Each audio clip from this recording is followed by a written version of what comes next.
নিষেধ কাকে বলে? একদম সহজ জিনিস, যে প্রেরণ করে তাকে বিধি বলে, আর যে নিবর্তন করে, যে ওইদিকে যেও না, তাকে নিষেধ বলে। ওই জন্য পুরুষাস্ত্য নিবর্তকম বাক্যম নিষেধ, পুরুষের নিবৃত্তি বিধায়ক বাক্যই হলো নিষেধ। তাহলে ভালো করে দেখো, বেদের লক্ষণ সায়নাচার্য কি করেছিল? বেদের লক্ষণ যখন বলেছিল ইষ্ট প্রাপ্তি অনিষ্ট পরিহারয়, বেদের উদ্দেশ্য শুধু ইষ্টের প্রাপ্তি নয়, অনিষ্টের পরিহারও বেদের উদ্দেশ্য। তাহলে ইষ্টের প্রাপ্তি কে করে? বিধি বাক্যের দ্বারা হয়। আর অনিষ্টের পরিহার কে করে? নিষেধ বাক্য করে। বলছে দেখো, বেদ ধর্ম প্রতিপাদনের দ্বারা জীবের মঙ্গল করে, যেগুলি করা উচিত নয় সেগুলি থেকে নিবৃত্ত করার মাধ্যমে অনিষ্টের নিরাকরণ করায়। কারণ অনিষ্ট পরিহার এটা একটা উদ্দেশ্য, তাই নিষেধেরও প্রয়োজন আছে। যথা না কলঞ্জম ভক্ষয়েত, যে কলঞ্জ ভক্ষণ করবে না। কলঞ্জ ভক্ষণ করা কি নয়? উচিত নয়। ঠিক আছে, তাহলে কলঞ্জ ভক্ষণ করা উচিত নয়। তাহলে এখানে ন কলঞ্জ ভক্ষণ, এখানে কলঞ্জ ভক্ষণ নিষেধ করা হয়েছে। যে কলঞ্জ ভক্ষণে প্রবৃত্ত হতে পারতো তাকে বারণ করে দেওয়া হলো, তাই এটা কি? এটা নিষেধ। ঠিক আছে, বিধি বাক্য যেমন পুরুষকে প্রবৃত্ত করে, নিষেধ বাক্য তেমন পুরুষকে নিবৃত্ত করে। তাহলে প্রবৃত্তি কার দ্বারা হয়? প্রেরণাবোধক লিঙ্গ, লোট প্রভৃতি লকার। তাই লিঙ্গের সঙ্গে নয়ের অন্যয় হয়। তাই লিঙ্গের সঙ্গে যদি নয় বা ন এই জুড়ে দেওয়া হয়, তাহলে সেটা কে যাবে? নিষেধ হয়ে যাবে। যেমন কলঞ্জাম ভক্ষয়েত মানে কলঞ্জ ভক্ষণ করবে, না ভক্ষয়েত ভক্ষণ করবে। এই যে নিষেধ, সেই নিষেধ কয় প্রকার বলা হচ্ছে? না, বলা হচ্ছে এই যে নিষেধ করা হয় তাকে দুই প্রকার বলা যায়। একটা তস্য ব্রতম, আর একটা বলছে বিকল্প প্রসক্তি। এই তস্য ব্রতম আর বিকল্প প্রসক্তি দুভাগে ভাগ করা হয়। প্রথম প্রকার বাধকের উদাহরণ হলো নেক্ষেত উদ্যন্তম আদিত্যম, অর্থাৎ উদীয়মান সূর্য দেখবে না, যে উদীয়মান যে সূর্যের উদয় হচ্ছে তাকে দর্শন করবেন। দ্বিতীয় প্রকারের উদাহরণ হচ্ছে যজতীষু ये यजामहं করোতি নানু ইয়াজেষু। এটা হচ্ছে কার উদাহরণ? বিকল্প প্রসক্তির উদাহরণ। তস্য প্রথমের কি উদাহরণ? নেক্ষেত উদ্যন্তম আদিত্যম, এটা হচ্ছে আমার পরীক্ষার জন্য গেল যে আমার দুই প্রকার তস্য প্রথম বিকল্প প্রসক্তি। তস্য প্রথমের কি উদাহরণ? নেক্ষেত উদ্যন্তম আদিত্যম, বিকল্প প্রসক্তি উদাহরণ যজতীষু ये यजामहं করোতি নানু ইয়াজেষু। এখন বিষয় যদি আমরা জানতে চাই যে দুটোর মধ্যে পার্থক্য কি, আমরা জানি নয়ের দুটো অর্থ, একটা হচ্ছে পর্যুদাস আর একটা প্রসূর্য প্রতিষেধী। পার্থক্য কি? ভালো করে দেখো, অব্রাহ্মণম আনয়া, অব্রাহ্মণম আনয় মানে কি? এখানে অব্রাহ্মণ মানে কি? ন ব্রাহ্মণ অব্রাহ্মণ। তাহলে অব্রাহ্মণম আনয় মানে ব্রাহ্মণ বাদ দিয়ে কাউকে আনো, মানে ব্রাহ্মণ ভিন্ন, মানে ক্ষত্রিয়কে আনো, বৈশ্যকে আনো বা শূদ্রকে আনো। এইটা হচ্ছে পর্যুদাস। মানে যেখানে ভালো করে খেয়াল করে দেখো, এখানে কিন্তু উদ্দেশ্য নিষেধ নয়, এখানে উদ্দেশ্য হচ্ছে বিধি, যে অব্রাহ্মণ মানয় মানে ব্রাহ্মণ বাদ দিয়ে বাদ বাকি কাউকে আনো। আর যদি বলা হয় ব্রাহ্মণম মা আনয়, ব্রাহ্মণ কি এনো না, তাহলে ব্রাহ্মণ কি এনো না মানে কি? এখানে ব্রাহ্মণের আনাকে নিষেধ করা হচ্ছে, ক্ষত্রিয়ের আগমন বা বৈশ্যের আগমনে কিন্তু বিধান করা হচ্ছে না। পার্থক্যটা বোঝার চেষ্টা করো। অব্রাহ্মণম আনয় মানে ব্রাহ্মণ বাদ দিয়ে অন্য কাউকে আনো, আর ব্রাহ্মণম মা আনয় মানে ব্রাহ্মণকে এনো না, অন্যদেরকে আনো কিনা বলছেই না, এখানে নিষেধ উদ্দেশ্য। আর এখানে হচ্ছে একটা অংশ বাদ দিয়ে বাকিটার উদ্দেশ্য। এই তস্যব্রতম হচ্ছে পর্যুদাস, আর বিকল্প প্রসক্তি হচ্ছে প্রসজ্য পড়ছে। তস্যব্রতম মানে যে নেক্ষেদা উদ্যন্তম আদিত্যম, মানে উদ্যন্তম আদিত্য মানে উদীয়মান সূর্য দেখবে না, মানে কি? উদীয়মান বাদ দিয়ে বাকি সূর্য দেখবে, কিন্তু উদীয়মান সূর্যকে দেখবে, তার মানে উদীয়মান সূর্য বাদ দিয়ে বাকি দেখবে। তাহলে এখানে সূর্য দেখা বিধান করা হচ্ছে। কি ধরনের সূর্য?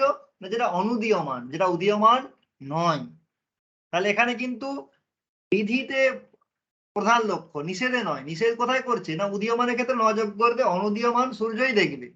আর যেটা প্রসূর্য প্রতিষেধ, সেখানে নিষেধের উদ্দেশ্য যে যজতীষু ইদামহম করোতি, যারা যজামহ পদপাঠ করে তারা কি ন অনুয়াজেষু, তারা অনুযায়ী করবে না, নিষেধ করে দেওয়া হলো। তাহলে এখানে নিষেধ, আর আগেরটাই কি? সেটা বাদ দিয়ে বাকিগুলো করবে। এটাই হচ্ছে পার্থক্য। এ যদি নাও খেয়াল থাকে কোনো ব্যাপার নেই। এইটাকে পর্যুদাস আর প্রসূর্য প্রতিষেধ বলে, সেটাকে মীমাংসকরা অন্য নাম দিয়ে একটাকে বলছে তস্যব্রতম আর একটা বলছে বিকল্প প্রসক্তি।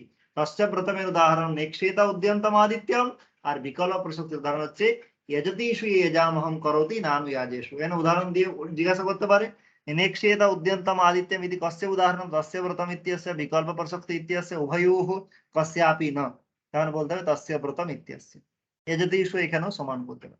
এইভাবে নিষেধ আমাদের নিষেধ। নিষেধ মানে যে নিষেধ করে, নিবর্তন করে পুরুষকে, তাকে নিষেধ বলে। যেমন ন কলঞ্জম ভক্ষেত, কলঞ্জম ভক্ষণ করবে না। তাহলে এটাও কি ধরনের বাক্য? এটাও হচ্ছে তোমার দ্বিতীয় প্রকার, অর্থাৎ বিকল্প প্রসক্তি, যে কলঞ্জম ভক্ষণ করবে। তারপরে কি আসছে? অর্থবাদ আসছে। তাহলে বিধি, মন্ত্র, নামধেয় হলো, নিষেধ হলো, এরপরে আসছে অর্থবাদ। অর্থবাদ কাকে বলে? যে প্রাশস্ত্য নিন্দা অন্যতর বাক্যম অর্থবাদ। প্রাশস্ত্য অথবা নিন্দা, প্রশংসা অথবা নিন্দা বোঝায় যে বাক্য, তাকে অর্থবাদ বলা। যে বাক্য প্রশংসা অথবা নিন্দা বোঝায় তাকে অর্থবাদ বলে। অর্থবাদ কয় প্রকার? না, অর্থবাদ হচ্ছে দুই প্রকার। অর্থবাদ কত প্রকার? দুই প্রকার। কি কি? বিধিশেষ ও নিষেধ শেষ। উদাহরণ দিলে জিনিস স্পষ্ট হবে। বায়ব্যম শ্বেতম আলাভেত ভূতিকাম, যখন যে বিধি কোন কাজে প্রবৃত্ত করতে উৎসাহিত করে, প্রশংসামূলক যে বিধি, তাকে বলা হয় বিধিশেষ। আর যে নিষেধে বা নিন্দাতে প্রবৃত্ত হয় তাকে কি বলা হয়? নিষেধ শেষ।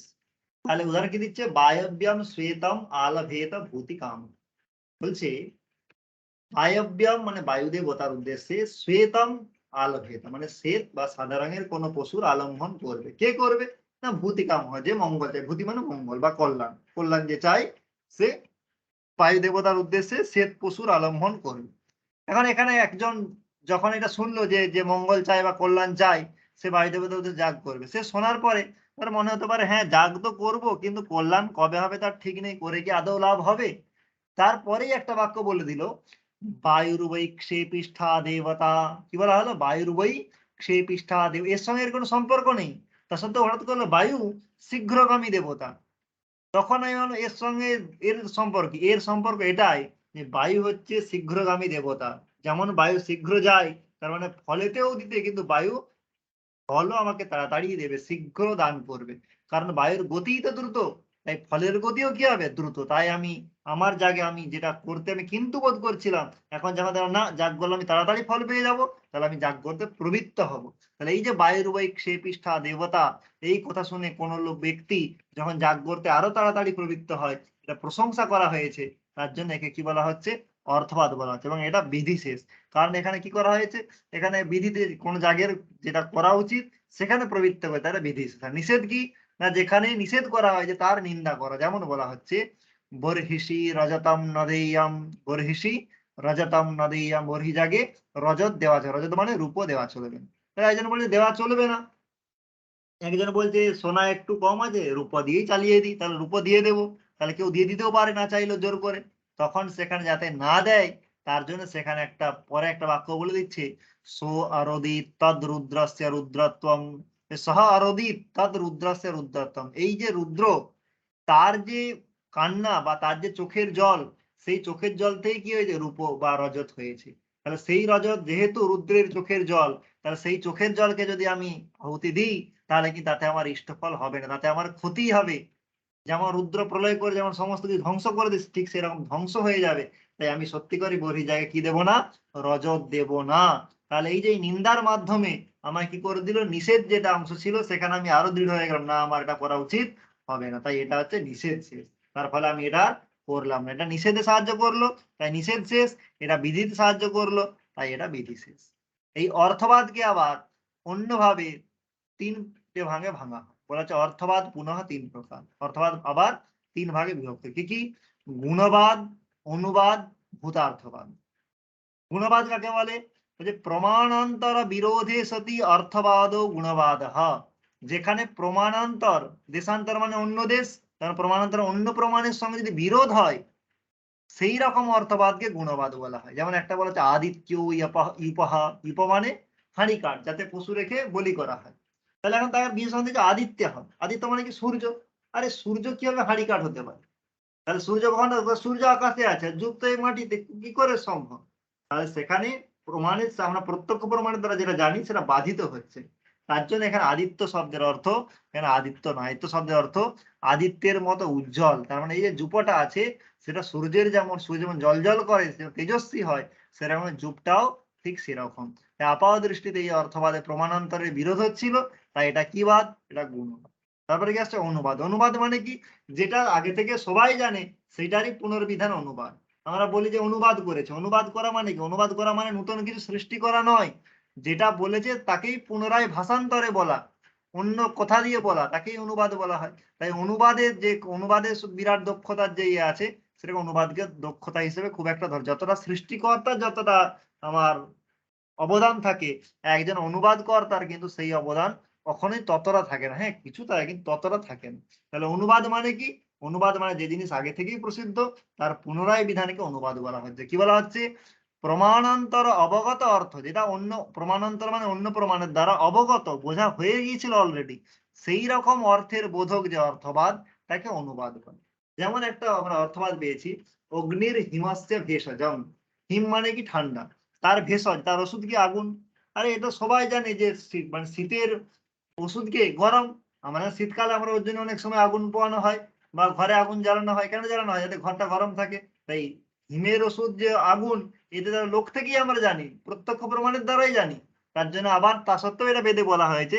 তাই এটা অনুবাদ, এটা নতুন কোনো কিছু বলছে না। যদি অন্য প্রমাণের সঙ্গে বিরোধ হয় তখন গুণবাদ। আর যদি প্রমাণের সঙ্গে বিরোধ দূরে থাক, যেটা আমরা আগে থেকেই জানি, সেটা যদি পুনরায় বলা হয় তাহলে অনুবাদ। তারপর আসছে ভূতার্থবাদ। ভূতার্থবাদ মানে হচ্ছে যেটা প্রমাণান্তরের সঙ্গে বিরোধ নেই, এমন একটা কথা বলা হচ্ছে যেটা অন্য প্রমাণের সঙ্গে কিন্তু বিরোধ করছে না। আবার আমরা তৎপ্রাপ্তি রহিত অর্থবোধক, আবার সেইটা আমরা কিন্তু সহজে আমরা অন্য প্রমাণের দ্বারা জেনে যাচ্ছি, এই রকমও নয়। তাকে বলা হচ্ছে ভূতার্থবাদ। যথা ইন্দ্র বৃত্তায় বজ্রম উদয়াচ্ছদ, যেমন ইন্দ্র বৃত্তকে বজ্র দিয়ে হত্যা করেছিল।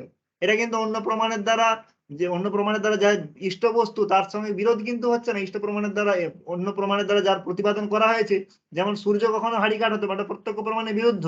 কিন্তু ইন্দ্র বৃত্তকে বধ করেছিল, প্রত্যক্ষ প্রমাণের দ্বারা দেখা না হলেও এটা কিন্তু বিরুদ্ধ নয়, কারণ আমরা শুনেছি যে এটা করেছে বলে। আবার এটা কি? এটা কিন্তু একদম অন্য প্রমাণের দ্বারা সহজেই আমরা জেনে যাই, এরকম নয়। লোকে যেমন অগ্নি হিমের ওষুধ, সেই রকম কিন্তু ইন্দ্র যে বজ্রকে বৃত্তকে যে মেরেছিল, সেটা কিন্তু একদম লোকে প্রসিদ্ধ নয়, শাস্ত্র থেকেই লোকে মানে পরে প্রসিদ্ধ হয়েছে, কিন্তু এটা আগে থেকেই কিন্তু ছিল না। কিন্তু অগ্নির হিমস্যে ভেষজম, তার জন্য শাস্ত্রের প্রয়োজন হয় না, এটা লৌকিক জীবন থেকেই জানতে পারি। তাই ভূতার্থবাদে যেটা অন্য প্রমাণের সঙ্গে বিরোধও করবে না, আবার যেটা মানে এক কথায় ভূতার্থবাদ মানে যেটা ফ্যাক্ট, সেটাকে তুলে ধরাকে কি বলা হয়? ভূতার্থবাদ।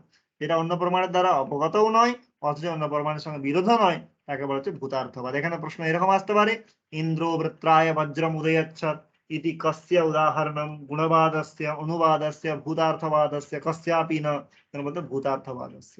অথবা সেখানে দিল ভূৎপত্তিবাদস্য, এরকম অপশন দিয়ে দিল। অগ্নির হিমস্তে ভেষজম ইতি কস্য উদাহরণম গুণবাদস্য অনুবাদস্য ভূতার্থবাদস্য ভূৎপত্তিবাদস্য, বলতে অনুবাদস্য। এরকম প্রশ্ন আসতে পারে।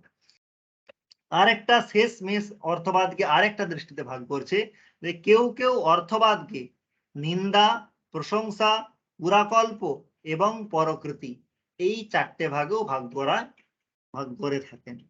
কি কি বলা হচ্ছে? কোনো মহান ব্যক্তির দ্বারা অনুষ্ঠিত যে কর্ম হয়েছে তার যদি বিবরণ দেওয়া হয় তাকে পরকৃতি বলে।